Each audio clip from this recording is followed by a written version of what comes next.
Hi అండి అందరికీ. అందరూ ఎలా ఉన్నారు? నేనైతే చాలా బాగున్నాను. మీరందరూ కూడా బాగుండాలని మనస్ఫూర్తిగా కోరుకుంటున్నాను. వెల్కమ్ టు రాజా రాజీ 360. ముందుగా ఫస్ట్ టైం మన ఛానల్ చూస్తున్న వాళ్ళైతే ప్లీజ్ సబ్స్క్రైబ్ చేసుకోండి. అలాగే వీడియోలోకెళ్ళే ముందు ఒక లైక్ చేయండి. ప్లీజ్ లైక్ చేస్తే మన వీడియో అనేది ఎక్కువ మందికి రీచ్ అవుతుందండి. ఎవరు లైక్ చేయట్లేదు. లైక్ చేస్తాం వల్ల ఇంకెక్కువ రీచ్ వస్తుంది. అలాగే నాకు కూడా మంచి ఎంకరేజ్మెంట్‌గా ఉంటుంది. ముందుగా మనం ప్రాసెస్‌లోకెళ్తే ఈరోజు నాన్ వెజ్ అంటే ఇష్టం లేని వాళ్ళు ఎవరు ఉండరు. అలాగే ఈరోజు గోంగూర పచ్చరొయ్యలు కర్రీతో మీ ముందుకొచ్చేసాను. చాలా అంటే చాలా బాగుంది. ప్రతి ఒక్కళ్ళు ఇది ఈజీగా ఇంట్లోనే ప్రిపేర్ చేసుకునేలాగా ఉందండి.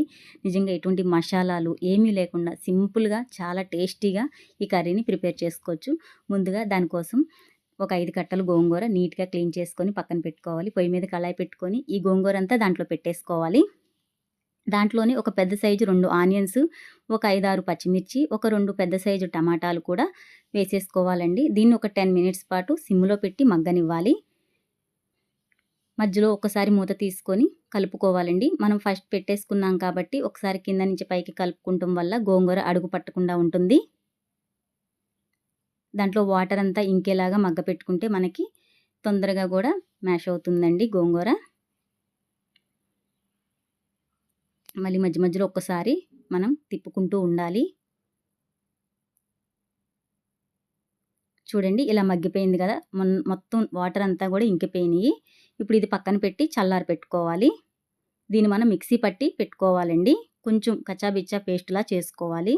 ఇప్పుడు పొయ్యి మీద ఇంకో కళాయి పెట్టి దాంట్లోని మనం క్లీన్ చేసి పెట్టుకున్న పచ్చిరొయ్యలు వేసేసుకోవాలి. దాంట్లోనే ఒక అర టీ స్పూన్ పసుపు, ఒక టీ స్పూన్ సాల్ట్ వేసి దాంట్లో ఉన్న వాటర్ అంతా బయటికి వచ్చేసేలాగా కలుపుకోవాలి.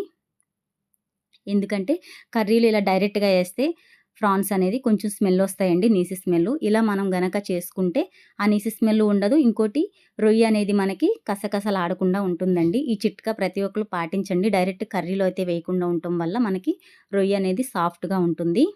ఇప్పుడు పొయ్యి మీద ఇంకో కళాయి పెట్టుకొని దాంట్లోని ఒక 3 టేబుల్ స్పూన్ ఆయిల్ వేసుకొని సన్నగా తరిగి పెట్టుకున్న ఎల్లుల్లిపాయలు, జీలకర్ర, ఆవాలు అలాగే ఒక 4, 5 ఎండుమిర్చి వేసుకొని కరివేపాకు వేసేసుకొని దాంట్లోనే పక్కన పెట్టుకున్న పచ్చిరొయ్యలు కూడా వేసేసుకుంటున్నాను.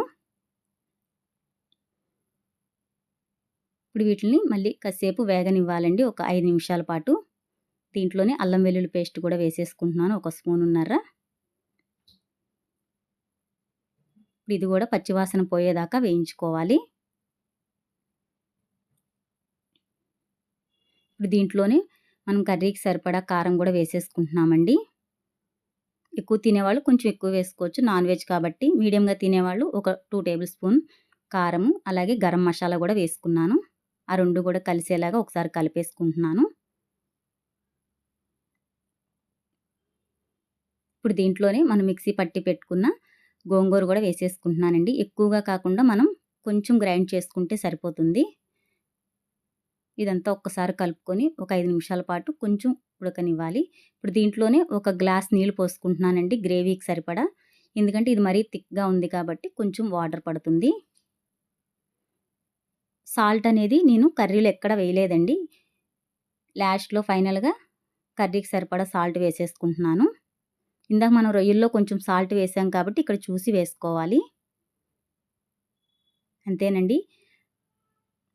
మన వేడి వేడి గోంగూర పచ్చిరొయ్యల కర్రీ రెడీ అయిపోయిందండి. నచ్చితే లైక్ చేసి సబ్స్క్రైబ్ చేయండి ప్లీజ్.